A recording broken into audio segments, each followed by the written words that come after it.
valeur au rôle d'évaluation? Mais parce que la valeur au rôle, elle a force, elle est en vigueur. Elle est là jusqu'à preuve du contraire.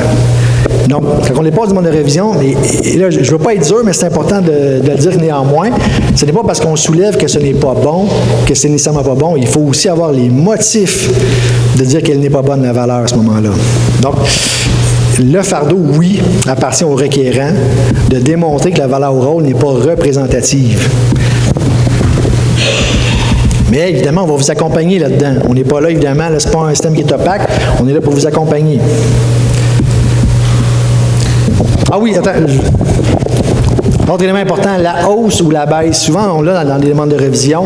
Les gens, en fait, déposent des demandes de révision et le motif, c'est les taxes sont trop chères.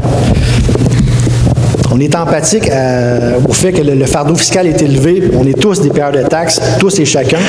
Évidemment, ça ne vient pas expliquer la valeur au d'évaluation, ça vient expliquer le fardeau personnel d'un citoyen. Fait que c'est sûr que ce n'est pas un motif qui permet de renverser la valeur, là. Donc, gardez-le en tête, ce n'est pas un motif de contestation, la taxation. Ici, c'est les résumés, mais en fait, c'est simplement là, pour garder en tête que si jamais vous avez une réponse de l'évaluateur et la conclusion de l'évaluateur ne vous convient pas, ça ne reflète pas encore une fois ce que vous avez comme conclusion pour la valeur, bien, vous avez encore un autre cours. Vous pouvez aller au tribunal administratif du Québec. Et là, ça sera un juge administratif qui va, à ce moment-là, prendre une décision. Et attention, on ne s'en va pas avec 12 jurés, là, c'est assez convivial. Et le juge, évidemment, est là, évidemment, pour accompagner les citoyens aussi. Il n'est pas là, évidemment, là, pour s'assurer que l'évaluateur ait gain de cause. Il est là pour faire la part des choses. Et ce qu'il va faire, bien, évidemment, il va conclure en fonction de la preuve la plus prépondérante, soit les conclusions de l'évaluateur ou soit les conclusions et motifs que le requérant aura déposés au tribunal. Si jamais vous recevez le jugement et vous n'êtes pas d'accord avec le jugement, bien, il vous reste quand même un recours. Vous pouvez en appeler aussi à ce moment-là d'un jugement. Bon, ça arrive peu souvent, mais il y a quand même là, un historique comme celui-ci. Et on le répète encore, une demande de révision, ce n'est pas nécessairement une diminution de valeur.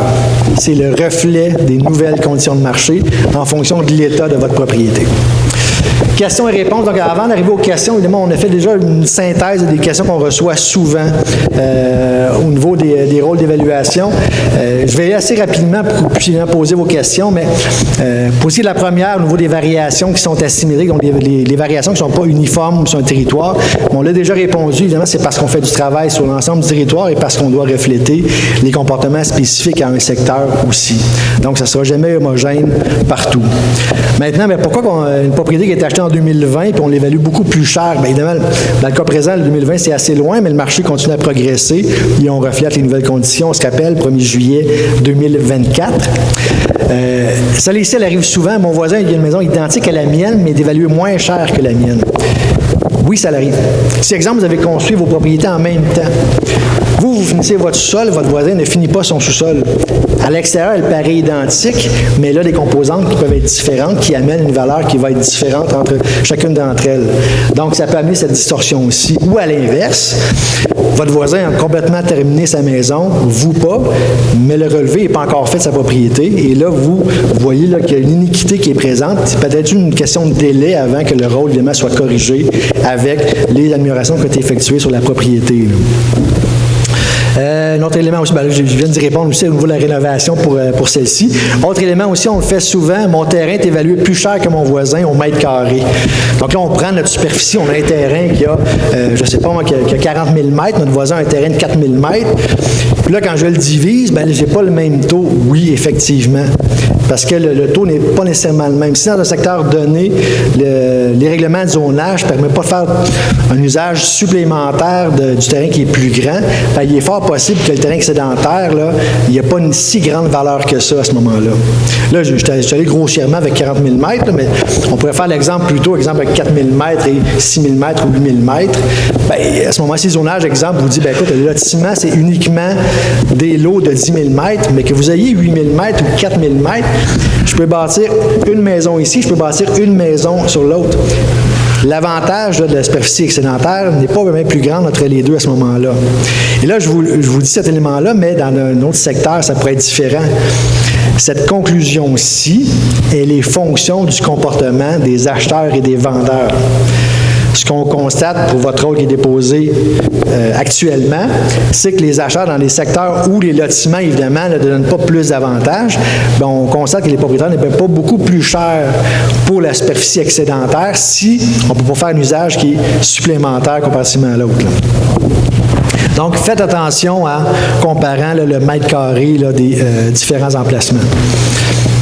Maintenant, au niveau du marché immobilier qui aurait tombé en 2024-2025, si, exemple, le rôle est déposé puis le marché se contracte, l'année prochaine, on sait un peu ce qui se passe de l'autre côté de la frontière. Il y a des événements particuliers, puis bon, il y a une crise qui se produit. Votre rôle, effectivement, ne bougera pas. Votre rôle va rester fixe encore pour les 3 prochaines années. Mais à l'inverse, si le marché va super bien, le taux directeur descend à 1 %, les gens, là, ils se mettent à acheter partout, puis il y a une forte croissance, la Ville ne pourra pas vous taxer plus cher sur la valeur foncière. Elle ne bougera pas. Elle va rester la même pour les 3 prochaines années. Donc, d'un côté ou de l'autre, le rôle, il est immuable. Peu importe les prochaines conditions de marché, ceux-ci vont être, évidemment, appliqués dans le cadre du prochain rôle d'évaluation. Les comptes de taxes vont doubler avec le nouveau rôle. Évidemment, ce n'est pas linéaire. Et ça, c'est important de vous le dire. Ce n'est pas parce qu'un rôle augmente que nécessairement votre compte de taxes va augmenter. Le fardeau, et là je dis le fardeau d'un conseil de ville, c'est d'appliquer un nouveau rôle d'évaluation. Chaque nouveau conseil de ville, à chaque fois qu'un rôle est déposé, c'est le plus grand casse-tête parce que le marché immobilier n'est pas uniforme partout. Il y a des secteurs qui vont augmenter de 50 %, d'autres qui vont augmenter de 10 %. Mais au final, le budget est appliqué partout avec un taux de taxation. Donc oui, il va y avoir des gens qui vont être privilégiés, d'autres qui vont l'être moins parce que le marché n'a pas progressé de la même façon partout sur votre territoire. Mais ce n'est pas le bon vouloir d'un conseil de ville, c'est simplement les aléas du marché immobilier dans le contexte du nouveau rôle d'évaluation. Donc c'est important de voir la différence entre les deux à ce moment-là. Maintenant, bien, on a souvent là, cette idée-là que l'évaluation municipale elle doit toujours être plus basse que le marché immobilier. Dans les situations où le marché immobilier est en forte croissance, je vous dirais que oui, c'est une image qu'on peut voir qui va être avérée. Exemple, là, si le marché, là, encore une fois, 1er juillet 2024, puis on regarde aujourd'hui, puis il y a encore une forte progression, bien, la conclusion, c'est que oui, la valeur de l'évaluation va être plus basse que ce qu'on constate dans les ventes aujourd'hui. Mais si, à l'inverse, le marché fait du surplace, il est fort possible que la valeur à 500 000 qu'on a déposée, la propriété se vende encore aujourd'hui à 500 000 parce que le marché a peu de variations. Donc, il faut faire attention avec cette conclusion-ci. Ça dépend toujours de l'évolution du marché immobilier. J'en ai terminé avec les questions-réponses. Je ne vous dérange plus, en fait. Je voudrais que la balle est dans votre camp. Si vous avez des questions, on n'a pas bien répondu à certains éléments, ou vous voulez revenir sur des éléments de la présentation, vous êtes les bienvenus au micro. Simplement, en fait, nous donner votre nom avant de poser votre question. Et avant de vous lever, au fond de la salle, on vous a mis en fait là, des feuilles 8,5 par 11 sur lesquelles vous pouvez laisser votre numéro de téléphone et votre nom, votre adresse. Si vous avez des questions spécifiques à votre dossier, à ce moment-là, on pourra y répondre évidemment de façon privée avec vous, prendre rendez-vous avec vous pour s'assurer évidemment qu'on ne vienne pas évidemment divulguer certaines informations. Donc, je vous laisse, la parole est à vous et je vous remercie.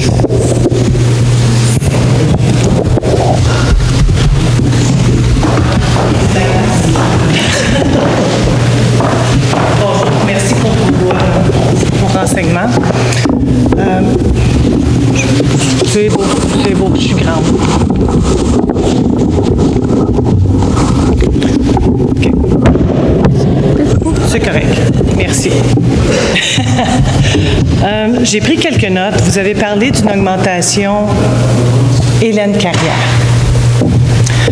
Vous avez parlé d'une augmentation générale d'à peu près 25 %. Oui.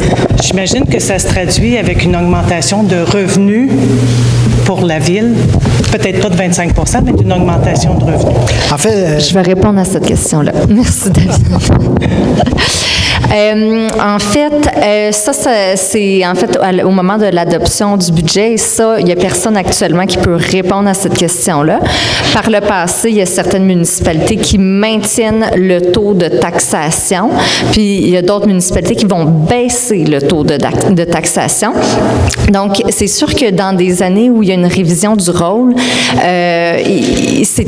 l'adoption du budget municipal est plus complexe parce que le nouveau rôle va changer la répartition de la charge fiscale au niveau des citoyens. Donc, les citoyens qui ont baissé au niveau du rôle vont avoir une moins grosse charge fiscale. Puis c'est comme.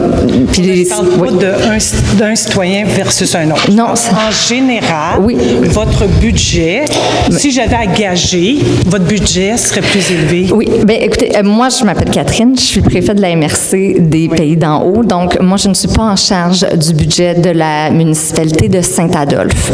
Puis, la municipalité de Saint-Adolphe n'a pas encore adopté son budget. Donc, la date prévue, là, jeudi prochain. Donc, c'est le 15 janvier que vous allez avoir la réponse à cette question-là. On assume que le budget va être plus élevé. Mais s'il y a pas, mais c'est parce qu'il faut comprendre que... Ça a rapport à ma prochaine question. Pouvez-vous me laisser poser ma deuxième question? Ben, allez-y. OK. Nos taxes augmentent en général de 25 %.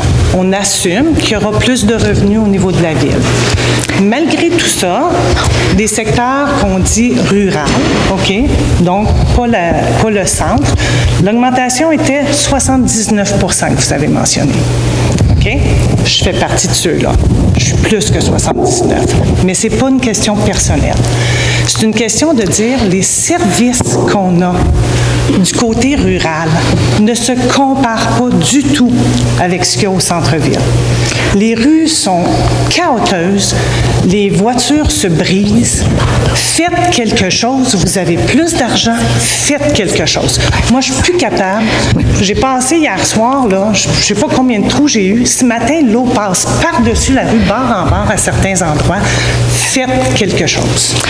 C'est juste ce que je demande. Ça concerne la municipalité de Saint-Adolphe. Là, on est dans le rôle d'évaluation. On est dans les taxes, madame. Oui. Excuse, on est dans les taxes. Ça les touche eux. Oui, mais... La question est quand même valide. Je veux pas de réponse, je veux juste un message. Parfait. Puis pour le bénéfice de l'ensemble des citoyens, ce qu'il faut comprendre, c'est que le rôle d'évaluation est indépendant du budget municipal. Donc, un rôle d'évaluation peut augmenter beaucoup, mais le budget municipal peut rester le même. C'est sûr qu'après ça, vous allez tout de même avoir une fluctuation à la hausse ou à la baisse, même si le budget, les dépenses de la municipalité restent les mêmes. Indépendamment, quand il y a un nouveau rôle, même si le budget est le même, vous allez avoir une fluctuation à la hausse ou à la baisse. Donc, on ne peut pas nécessairement... il faut faire attention quand on étudie un budget municipal une année de rôle, parce que ce sont deux facteurs qui sont indépendants. Donc, même si vous avez une augmentation de votre compte de taxes, ça ne veut pas nécessairement refléter une augmentation au niveau du budget. Donc là, ça va être le travail de la municipalité de bien vous expliquer la différence entre ces deux chiffres-là. Donc, il faut faire attention parce que ce n'est pas une corrélation exacte. Une année où il n'y a pas de rôle d'évaluation, là, la corrélation, elle est plus proche. Mais en année de rôle, c'est très complexe, un budget municipal. Merci. J'avais déjà tout compris ça. Parfait. Merci beaucoup. Merci. Merci à vous. Oui. Juste pour compléter, en fait, je résumerais ça en disant que la taxe municipale est en fonction du budget. Donc là, ça relève des décisions de la municipalité, alors que l'évaluation foncière, corrigez-moi, c'est plutôt un outil de répartition au niveau des modalités fiscales. Donc, l'évaluation foncière est un outil de répartition, alors que la taxe va être en fonction de ce qui est prévu dans les budgets et dans les services qui sont rendus.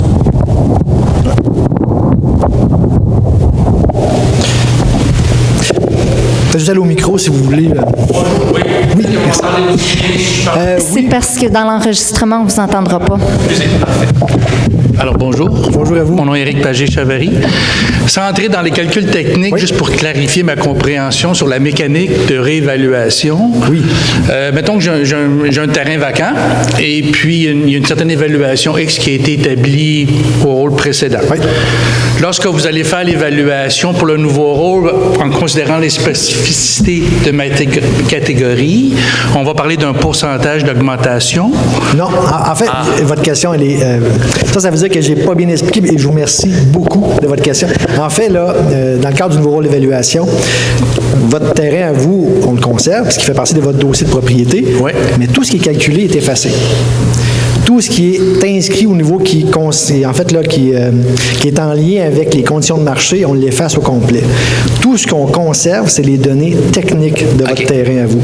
Donc, ce qui va impacter là, la différence, la nouvelle valeur, c'est pas l'ancienne valeur qui était présente, mais les nouvelles conditions de marché qu'on a observées et qu'on a appliquées à ce moment-là. Parfait. Donc, c'est pas un pourcentage, juste pour clarifier. C'est pas un pourcentage du tout. C'est pas un pourcentage appliqué sur mon ancienne évaluation, c'est des valeurs à zéro. Exactement. On part à zéro. Par rapport au marché. Par rapport au marché. Un élément important, par contre, si dans votre dossier à vous, vous aviez une contrainte qui était présente, je dirais une dépréciation parce qu'il y avait un milieu humide puis on avait une perte de jouissance du terrain, bien, cet élément-là va être conservé parce qu'elle fait partie intégrante de votre dossier de propriété. Mais s'il est relié au marché immobilier, ça ici, on part à zéro. Merci beaucoup de la question. Bonjour, Paul Bergeron. Question technique. Oui. Lorsque vous délimitez une unité de voisinage, Oui. est-ce qu'il y a un nombre minimum requis de propriété pour composer cette unité-là? Je vous dirais minimum 1. Ça serait, je dirais, ultimement, ça serait celui-ci, mais ça devient quasiment du spot zoning à ce moment-là. Mais ultimement, ce qu'on veut, c'est un bon échantillonnage, un bon niveau d'observation à ce moment-là. Donc, il faut que ça soit statistiquement explicable aussi, là. Donc, il faut que le regroupement qu'on désire faire à ce moment-là, on puisse là, l'expliquer là, d'une façon, au niveau statistique. Là. OK. Donc, il n'y a pas de nombre minimum. Il n'y a pas de nombre minimum à ce moment-là. C'est du cas par cas. C'est de l'opinion. Et ça, là, c'est important de vous le dire. L'évaluateur, dans le fond, là, votre maison, c'est pas vendu ou votre terrain, c'est pas vendu. Là. On va évidemment à ce moment-là extrapoler que dans les conditions de marché qu'on a observées, votre propriété se vendrait évidemment à tel prix. Mais dans les faits, c'est pas un fait qui est avéré, c'est un fait qui est probable. Donc, c'est pour ça qu'on parle beaucoup de statistiques à ce moment-là. Et quand on veut faire des regroupements, bien, c'est statistiquement, on s'assure que ça soit explicatif. OK. Merci.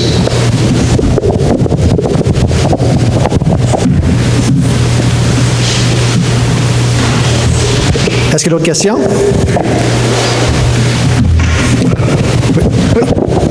Mark McGowan. Pourquoi l'évaluation ne suit pas le coût de vie? Comme l'évaluation montée 25 %, mais le coût de vie, c'est rien que 2 %. Ouais.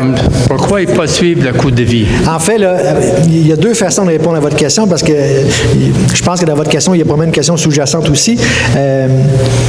Mais la première chose, en fait, cette question-ci, je peux la ricocher à pourquoi les gens n'achètent pas en fonction uniquement du coût de la vie. Bien, parce qu'évidemment, c'est une question, c'est une question d'offre et de la demande aussi.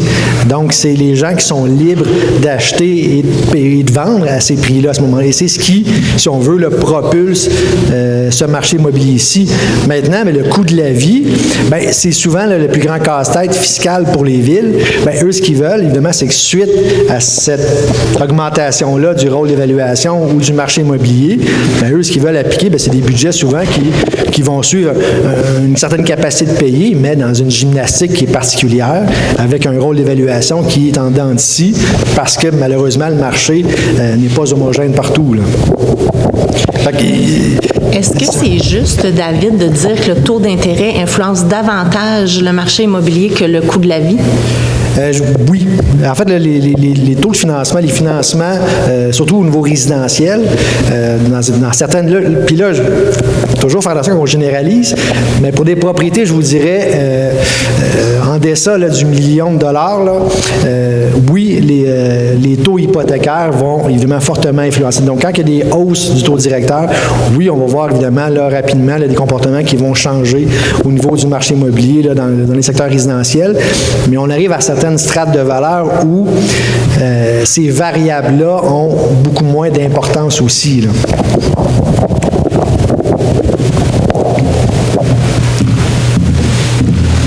Bonjour, André Babin. Je voudrais savoir si votre présentation, on peut la consulter sur le site de la MRC. Oui, en fait, elle sera publique. On va l'avoir, en fait, là, en format vidéo. La municipalité aussi va la diffuser. Et nous aussi, au niveau de la MRC, elle sera disponible sur le site de la MRC des Pays d'en haut. D'ailleurs, en fait, chaque présentation qu'on a effectuée là, pour les rôles d'évaluation sont toujours disponibles et encore aujourd'hui pour tous les citoyens, si vous voudrez évidemment là, comprendre différentes conditions de marché sur d'autres municipalités aussi, là. OK. Une autre question. Le pourcentage d'augmentation, est-tu le même pour un secteur, pour tout le monde, le même secteur? Malheureusement, non. En fait, s'il serait identique partout, c'est que j'aurais pas fait mon travail à ce moment-là. Ça serait simple, par contre, je serais pas mettre des gens en vacances quelque part au chaud, mais mon travail serait pas complet. Le fait qu'il soit disparate comme ça, c'est qu'il reflète évidemment qu'on a évidemment là, analysé là, l'ensemble des secteurs avec chacune de leurs spécificités, là. Je vais vous donner un exemple. Moi, je reste sur le tour du lac, ouais. Mais je ne suis pas riverain. Oui, la maison, l'autre bord, à 1 200 000, elle a une augmentation de 100 000. Moi, je suis de l'autre bord, une maison à 400 000, évaluation de 500 000. Oui. Le pourcentage n'est pas le même. En fait, d'une part, parce que ce n'est pas un pourcentage qu'on applique. Ça, c'est le premier élément. C'est pour ça que je demande la question. Et l'autre élément aussi, parce que le comportement sur la rive est différent.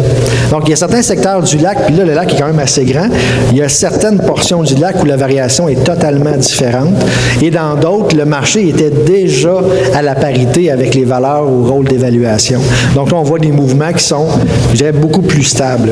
Et là, j'ai vu votre sourire parce que oui, effectivement, vous êtes là, vous vivez, là, vous voyez les propriétés, vous voyez là, les gens vivent, évoluer autour de vous dans votre communauté.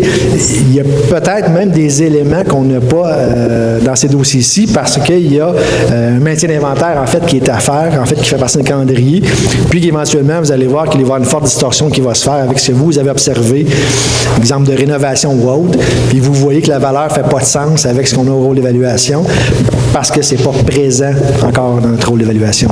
Fait que ça peut amener à ce moment-là pour vous de voir que c'est inéquitable là, l'augmentation que vous voyez. Là. Merci. Je peux continuer? Oui.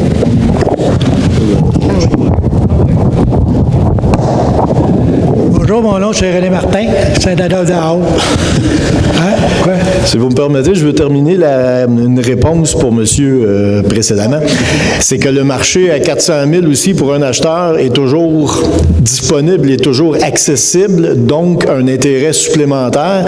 On a vu dans les tableaux de base au niveau des prix des propriétés non riveraines, le pourcentage d'augmentation des prix moyens était plus élevé que le prix moyen des propriétés riveraines à un lac. Puis il y a un autre élément aussi, c'est que si on peut jouir du lac à prix beaucoup moins, quand les prix sont rendus tellement élevés pour accéder à une propriété riveraine, ce qui est non riverain devient beaucoup plus d'intérêt. Pour une fraction du prix, je peux avoir cette jouissance-là. Donc, c'est toutes des hypothèses, mais il reste que c'est ce qu'on constate dans le marché.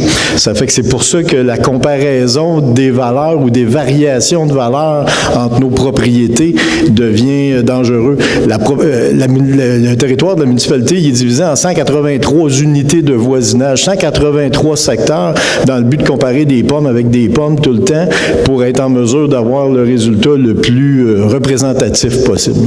C'est tout ce que j'avais à rajouter. Merci. Allez-y. Je recommence. René Martin, Saint-Adolphe-d'en-Haut. Nous autres, en haut, je fais une question de même, là, historique. On a un nouveau développement qui se construit. Là. Toutes des maisons, ça va au-dessus d'1 million, là, sur le bord de l'eau. La seule affaire, je veux savoir, nous autres, on reste à l'entrée, puis ça, c'est à l'autre bord. Ça occasionne-tu une hausse de nos taxes à nous autres, parce que les maisons sont plus chères là-bas que ce bord-là? En fait, pas de vos taxes, mais si le marché, évidemment, se comporte de la même façon dans votre secteur à vous que dans le domaine qui est en haut, on va le voir, en fait, le résultat va apparaître sur votre valeur à vous, là. Donc, la valeur risque, si, évidemment, là, ça a un impact, bien, vous risquez d'avoir une plus grande augmentation de votre valeur foncière. Mais ça ne se traduit pas nécessairement par une augmentation de votre compte de taxes.